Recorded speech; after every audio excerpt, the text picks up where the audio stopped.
So, what's going on, everyone? Especially with the holidays coming up, I'm sure there's a lot of people getting their hands on Steam Decks, or with the new Steam Deck OLED coming out, there might even be people just replacing their old ones. So, today I just want to show off some of the first things that you should be doing with your Steam Deck, and the first things that you should get just to kind of make your life a little easier. Now, as far as carrying cases go, you don't really need one since the Steam Deck obviously comes in one. I already messed mine up by throwing it in a backpack, so yeah, it's kind of aggravating. But it comes with a carrying case. You don't need to get one of those. This is a $3.99 or like base model, and the inside of the case still looks fine. I know that the higher end model has like a nicer material, and then you have the strap on the back, which I'm assuming is to put it on like the handlebars of like a rolling like luggage bag or maybe a storage compartment. The first thing I thought of was like the rolling luggage bags that you bring on airplanes so you can slide it over the handle. I'm guessing that's what that's for, but you can use it for whatever you want. I mean, if you want to put a little guitar pick in there, I mean, nothing against that. Oops.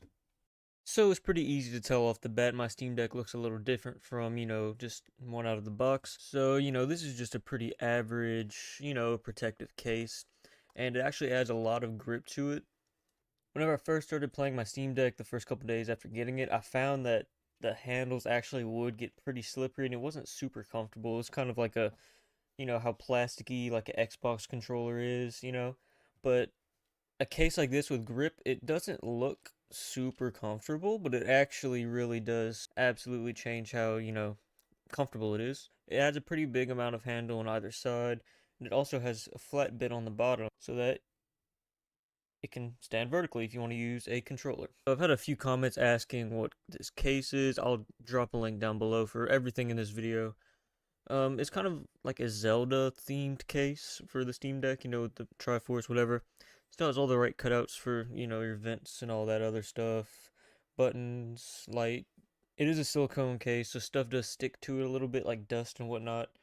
But honestly, I don't have any problem with it. Alternatively, if you aren't really wanting a case, but you do want to keep the Steam Deck protected, you can get a wrap. There's lots of cheap wraps on Amazon for like 10-20 bucks. But if you want to get a good quality wrap, check out dbrand. Now, I don't have a wrap on my Steam Deck yet, but this is a dbrand wrap on the back of my Nintendo Switch. And it's, all the way around, even along the bezels on the front, all the way around the top. You do have to install this yourself. It does take a while. You have to be patient about it. That's the only reason I didn't do the Steam Deck quite yet. The Steam Deck has a lot of curves and just a lot going on. But this is what a dbrand skin looks like. They have flat colors, solid colors. They even have real leather ones.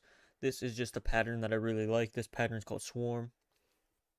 So if you want to keep your Steam Deck protected, but you don't want the extra bulk, you can, just get a skin.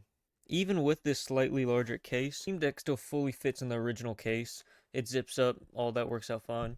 So it's not something that you have to worry about. This case has cutouts for everything, and it's honestly just super, super good. My only complaint is that the ambient light sensor to change the brightness of the screen is up there. It gets covered. Microphones aren't covered, speakers aren't covered, buttons, exhaust, everything has cutouts except the like light sensor for auto brightness. So that's just something to keep in mind.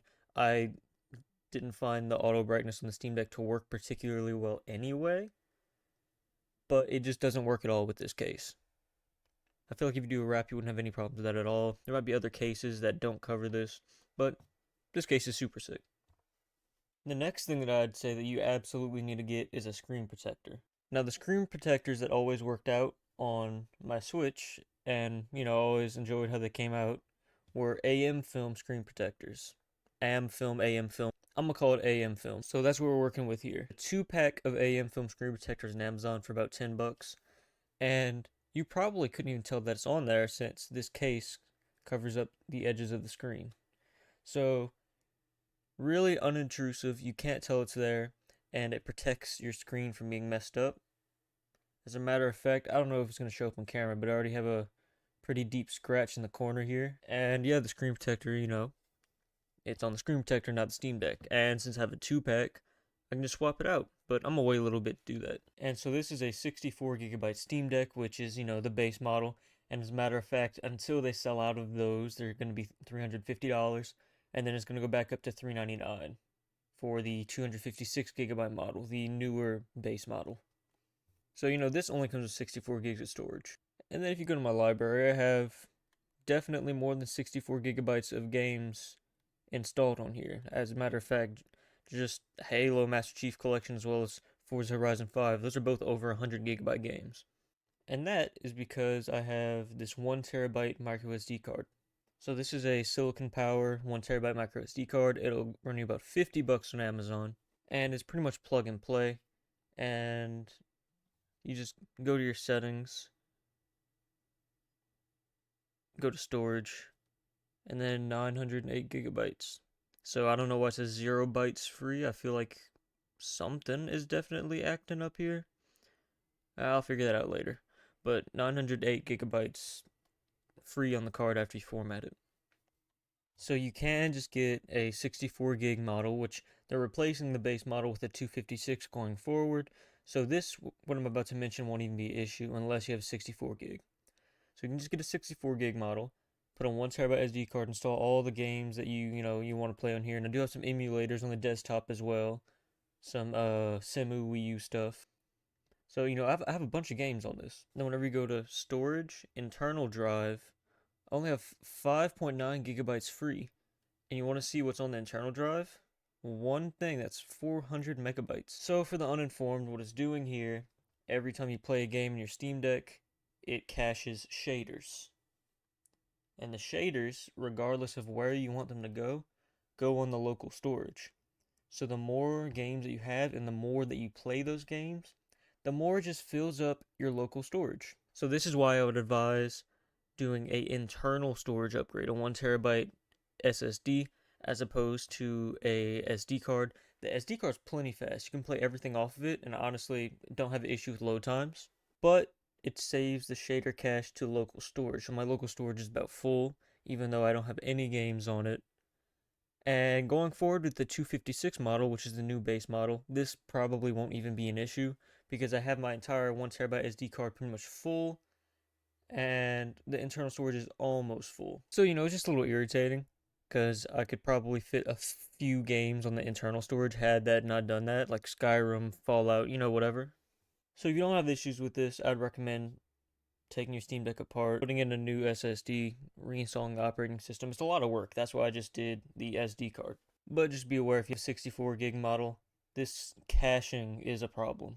So you can get either SD card or SSD, whichever you pick, or just, both. And then something that I find to be pretty much essential for a Steam Deck is a USB Type-C dock like this one. This one is from Utechsmart. Small shout out to Utechsmart. They provided this for review a while back. But anyway, aside from that, you have two USB-A ports on this side, wired Ethernet, power in, HDMI out, and another USB-A. So I've been using this dock a ton. It just connects your Steam Deck to the TV, absolutely no problems whatsoever. One thing that you do have to be aware of, for example, if I wanted to play Halo Infinite on my TV, I'd have to go into here, under Properties, and pick 1080p before launching, or the image will be like a fraction of the size of the screen. And you can, run it at 1080p and still get playable 30 to 60 FPS, right?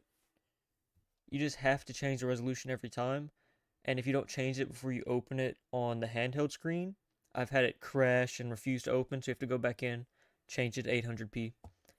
That's a little irritating. So I do wish Valve had a fix for that, to where if you connect it to a 1080p display, it'll change it to 1080, or you can just change it on the fly, whatever, kind of like the Switch. But since it's running Linux, I don't really know.